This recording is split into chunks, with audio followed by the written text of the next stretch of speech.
Welcome back to channel Pepitan bersama saya James Siregar. Di sini akan menemani teman-teman semuanya membacakan cerpen-cerpen lagi. Teman-teman jangan lupa untuk like, share, komen. Yang paling penting subscribe-nya, oke? Seorang pemuda terhampar dalam lautan pertempuran sengit, mempertahankan kemerdekaan di kota Surabaya. Kaki, tangan, dan dadanya tertembak oleh salah satu pasukan Inggris. Nafasnya mulai tersengal. Sekelebat pikirannya mengingat surga yang dirindukan oleh para syuhada.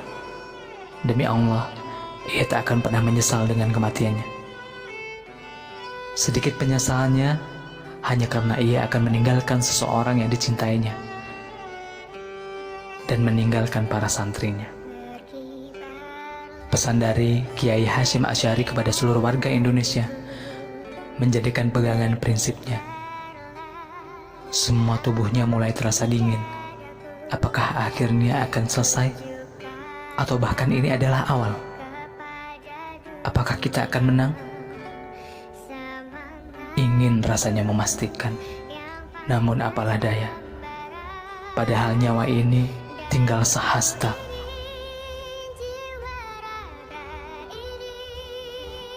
Mata ini mulai lelah untuk tetap terbuka.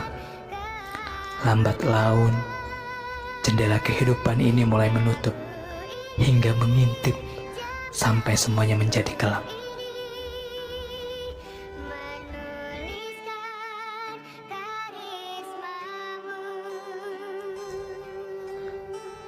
Cerita bermula di suatu pagi penghujung tahun 1935. Terlihat lalu lalang para penduduk kota yang sedang sibuk berdagang. Pemandangan kota yang indah, penuh dengan bangunan yang kokoh, menjulang di depan pintu-pintu nan tinggi khas Eropa. Kehidupan terlihat damai ini ternyata tak seindah keadaan rakyat pribumi yang masih dalam jajahan Belanda waktu itu. Hanya orang-orang berkelas dan dari kalangan konglomeratlah yang bisa hidup tentram. Selebihnya, para penduduk hanya menjadi pelayan dan kaki tangan para petinggi Belanda yang memanfaatkan tenaga mereka. Matahari baru sepenggalah naik ketika itu.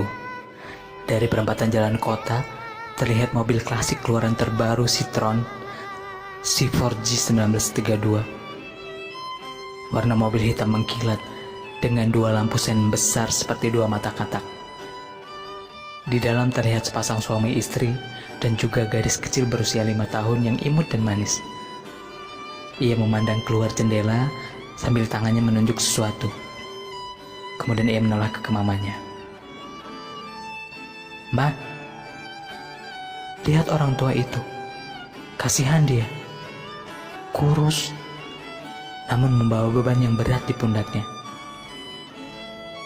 Mata si gadis itu menyipit. Ibunya pun tertawa mengelus kepala si gadis. "Jangan khawatir, Annabeth. Mereka lebih kuat dibanding kelihatannya. Mereka sudah terbiasa membawa beban berat itu naik turun kendaraan. Bahkan satu di antara mereka yang paling kurus pun bisa mengangkat beban lebih berat dari penjaga gerbang di rumah kita."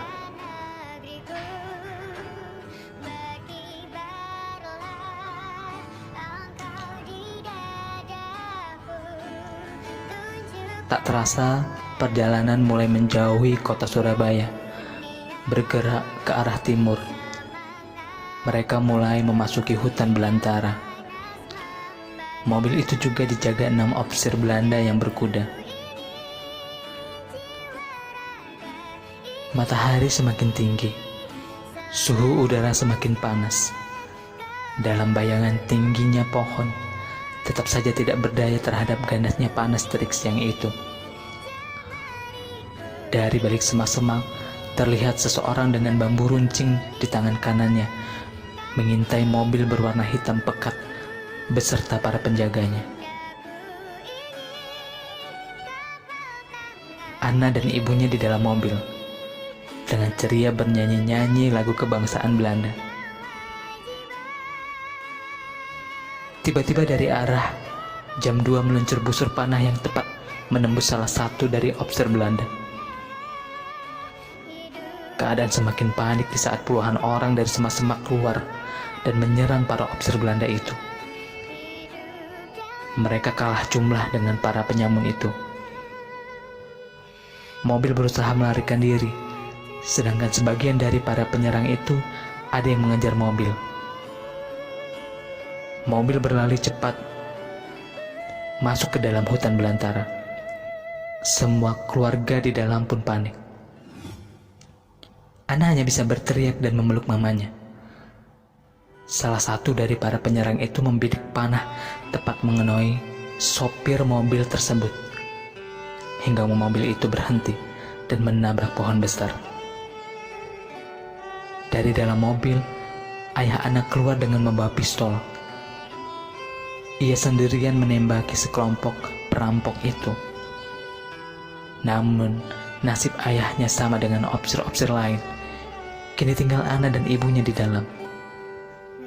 Melihat suaminya meninggal penuh dengan anak panah, ibunya langsung mencengkram kuat pundak Ana. Ana, dengarkan ibu. Larilah sejauh mungkin. Hiduplah. Bawalah kalung dan gelang ini. Kemudian, ibunya keluar dan mengambil pistol suaminya. Mama, mama. Gadis itu berteriak, terus menangis. Tangisan gadis kecil itu semakin menjadi. Ia sudah tidak bisa melihat ibunya dengan jelas.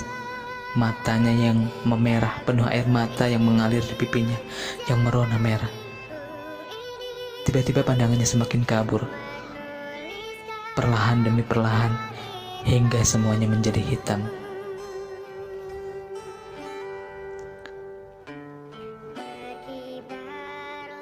Selepas sholat subuh, saat fajar masih bersujud, para santri yang memenuhi masjid melantunkan ayat suci Al-Quran hingga datang waktu duha. Setelah sholat duha berjamaah, sang kiai turun dari masjid. Ia disambut hangat oleh beberapa warga dan salah satu pemuda berkopiah hitam mendekati kiai. Ia menjelaskan perihal serangan yang dilakukan para perampok kemarin siang terhadap salah satu kolonel Belanda. Ia juga mengatakan bahwa ia mendapati salah satu putrinya masih hidup dan sekarang dirawat di salah satu rumah warga. Terus, apa yang akan kalian lakukan terhadapnya? Kiai bertanya dengan nada tenang. Memegangi tangan pemuda itu sambil berjalan beriringan, dan ia menoleh ke arah pemuda itu.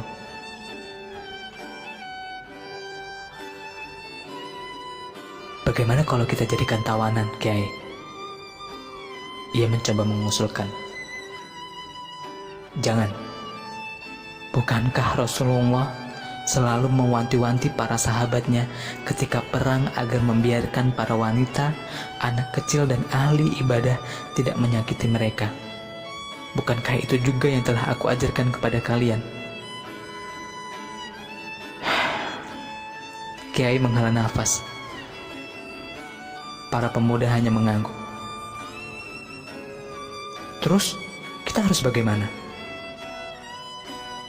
Ia agak kebingungan. Masukkan dia ke pesantren. Kiai meyakinkan. Mengembalikan ke pihak Belanda pun sangat berisiko bagi kita. Salah satu caranya adalah dengan menyembunyikannya. Bukankah dulu para tawanan pasukan Islam malah bisa memahami Islam dengan baik saat mereka hidup bersama orang Islam? Kiai mencoba memahamkan dan menasehatinya dengan bijak. Pemuda itu hanya mengangguk. Memang sudah biasa dalam dunia kepesantrenan, seorang kiai selalu menjadi panutan dan perkataannya adalah harga mutlak bagi para santri-santrinya.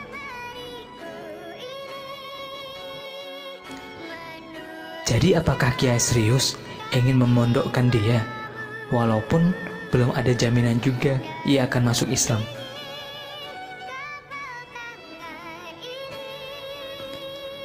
Agama itu pilihan, tak ada paksaan. Rasulullah hanya diutus untuk menyempurnakan akhlak dan budi pekerti. Hidayah itu datangnya dari Allah. Walaupun ia tetap dengan agama nenek moyangnya, namun tetap terdidik dan berbudi luhur. Minimal ia akan menjadi orang yang baik, tidak seperti penjajah. Walaupun kebaikannya hanya sebatas di dunia. Perkataan terakhir Kiai telah mengakhiri perbincangan mereka berdua di saat sang Kiai sampai di depan rumahnya. 10 tahun kemudian, pasca kemerdekaan 9 November 1945, tepatnya di Masjid Pondok Pesantren. Pagi itu, para santri terlihat bersemangat membaca Al-Quran.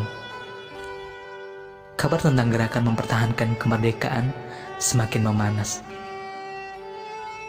Setelah kematian Jenderal Malabi pada tanggal 30 Oktober 1945, besoknya Panglima Afnai, Letjen Pilif Kestisen, dengan tegas mengeluarkan ancaman dan ultimatum.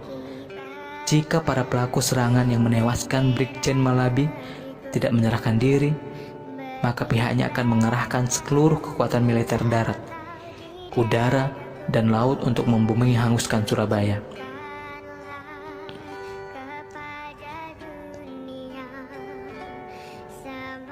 Di belakang tiang masjid terlihat gadis putih dengan pipi kemerah-merahan sedang membaca Al-Quran.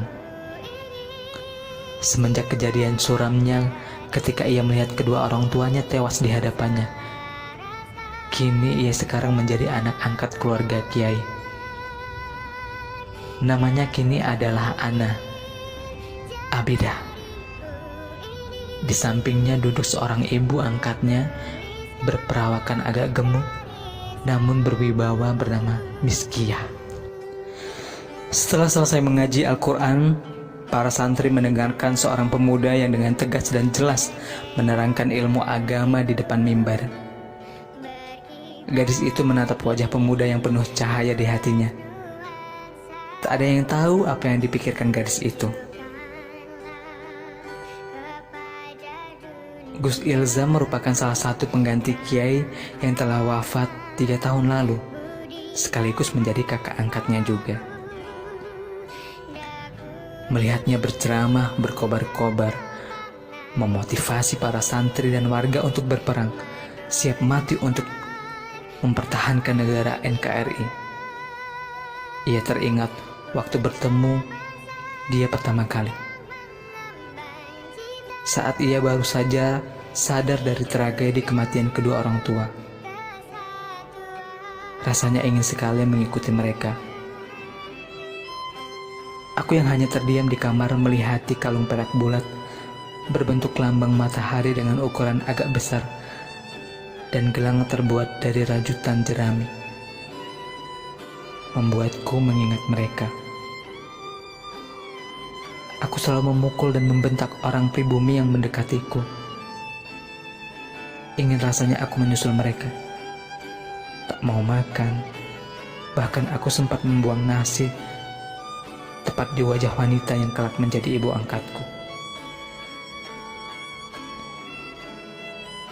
Namun kenapa hatiku luluh ketika anak berusia 12 tahun mendatangiku? Ia tersenyum. Akunya cemberut saat itu. Kagetnya, ia tiba-tiba menyapa aku dengan bahasa Belanda fasih. Awalnya aku kaget. Ia terus merayuku agar makan, namun aku bersikukuh. Bahkan, ia memilih tidak makan bersamaku. Kenapa kau tidak makan? Aku bertanya polos. Karena kau tidak mau makan. Ia menatap langit-langit, kemudian menoleh padaku. Kenapa kau sangat peduli terhadapku? Kenapa ikut sedih? Bukan hanya aku, semua orang di sini peduli terhadapmu. Termasuk orang yang membuatkan makan juga. Yang membunuh orang tuamu adalah seorang penjahat. Mereka juga terkadang merampok golongan kami. Jadi makanlah. Ia mulai menyuapiku. Aku masih enggan, kurang puas dengan jawabannya. Lengang sejenak antara kita. Kenapa? Kalau kau tidak mau makan, aku juga tidak akan makan. Bagaimana aku bisa makan?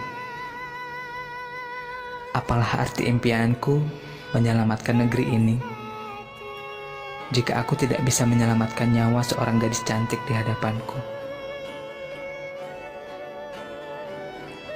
Terdiam sejenak, hatiku luluh.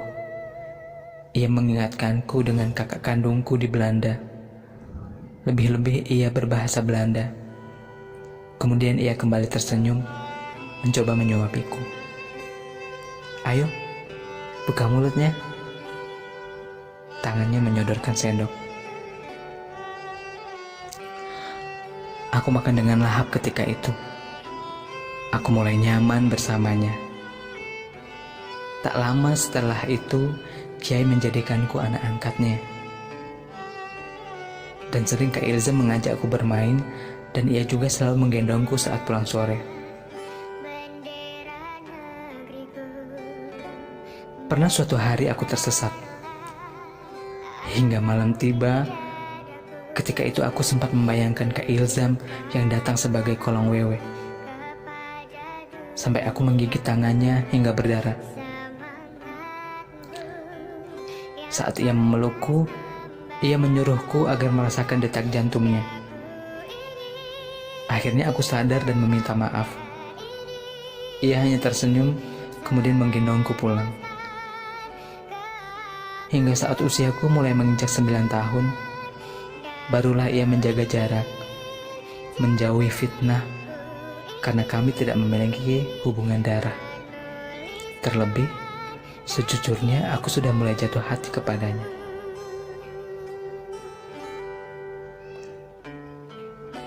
Tak terasa, ceramah pagi telah selesai. Di luar ada utusan yang mengabarkan perintah langsung dari Hadratus Syekh Kiai Haji Hasyim Asy'ari sebagai komando tertinggi Laskar Hizbullah telah menginstruksikan Laskar Hizbullah dari berbagai penjuru memasuki Surabaya untuk bersiap menghadapi segala kemungkinan dengan satu sikap akhir: menolak menyerah. Dengan Kiai Haji Abbas Buntet Cirebon sebagai pemimpin langsung komando pertempuran. Setelah utusan itu izin pamit untuk pergi ke tempat lain, Kak Ilzam langsung mengumpulkan para santri. Ia berceramah, memberikan semangat, mengobarkan semangat perjuangan. Bawalah senjata seadanya, yang penting adalah tekad. Lihatlah dahulu umat Islam di Perang Badar, berjumlah 313 orang bisa mengalahkan kaum kafir yang jumlahnya jauh lebih banyak. Saat berperang, mereka tak mencari apapun kecuali surga yang telah Allah persiapkan. Dan sekarang surga itu berada di kota ini. Siapa yang ingin kenikmatan selamanya? Takbir! Berteriak sambil mengepalkan tangannya ke angkasa. Allahu Akbar, Allahu Akbar, Allahu Akbar. Para santri mengepalkan tangan. Kerumunan suaranya memecah ketakutan. Takbir, kata Ilzam dengan nada lebih keras. Allahu Akbar. Gemuruh takbir memenuhi angkasa pondok pesantren.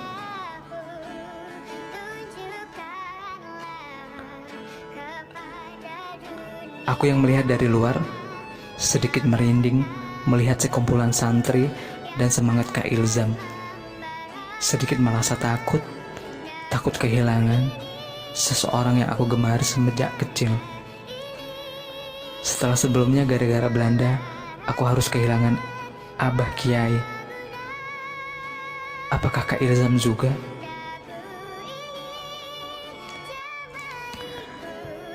Pada malam hari, semua santri bersiap. Ada instruksi dari Mas Ilzam sebelum berangkat agar menyampaikan pesan terakhir kepada para keluarga, kerabat, bagi yang rumahnya jauh bisa menulis surat. Kita berniat mempertahankan negara ini sampai titik darah penghabisan dengan menyisakan 2 pilihan, merdeka atau syahid. Mas Ilzam memakai baju serba putih, membawa keris. Ia keluar dari kamarnya, membenarkan baju yang dipakainya. Kita hanya bisa berdoa, semoga ia bisa kembali dengan selamat. Ibu mencoba menenangkanku. Kemudian Kak Ilzam mendekati kami. Ibu, adek, aku telah menulis surat. Bacalah surat ini. Jika aku memang tak kembali, tangisanku pun semakin menjadi. Aku tak pernah sekali-kali mengharapkan keselamatan. Yang kuharapkan negeri ini bisa bebas dari penjajah, merdeka atau aku syahid. Ilzam terlihat sangat mantap. Kemudian ibu langsung memeluknya dengan kerinduan. Aku hanya bisa memegang pundak ibuku. Entah kenapa akhirnya aku memberanikan diri menatap wajahnya. Ia tersenyum. Kak, bawalah ini. Entah berguna atau tidak, tapi paling tidak, jika Allah berkenan, kakak harus kembali ke sini. Cita-cita kakak bukan sampai sini kan? Aku menyerahkan kalung perak peninggalan ibuku. Ia mengambil dan berkata, Ana, insya Allah aku pasti kembali. Ia meletakkan kalung itu di saku bagian atas.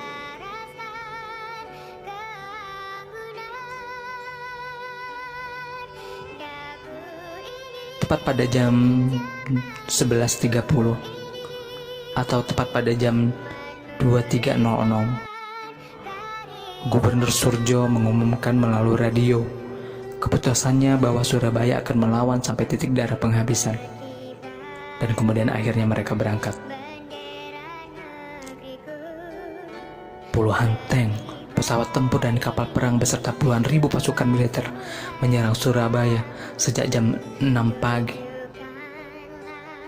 Ilzam bersama para santri yang mengikut pasukan Kiai Abbas berhasil memaksa pasukan Inggris kocar-kacir dan berhasil menembak jatuh 3 pesawat tempur RAF Inggris. Pertempuran lebih dari 3 minggu ini menelan banyak korban. Salah satunya adalah Gus Ilzam.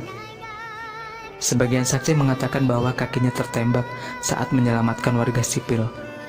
Begitu juga setengah tangan kirinya terputus. Dan yang terakhir, saat ia melawan 3 pasukan musuh sekaligus, salah satu peluru menembus tepat di dadanya, hingga ia terkapar. Namun pasca pertempuran, tak ada satupun yang menemukan mayatnya.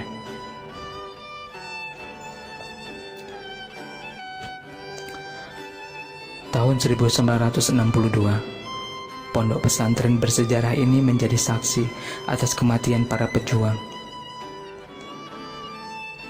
Terlihat seorang wanita bermata biru, berkerudung panjang, menuntun 2 anaknya untuk mengaji di pesantren.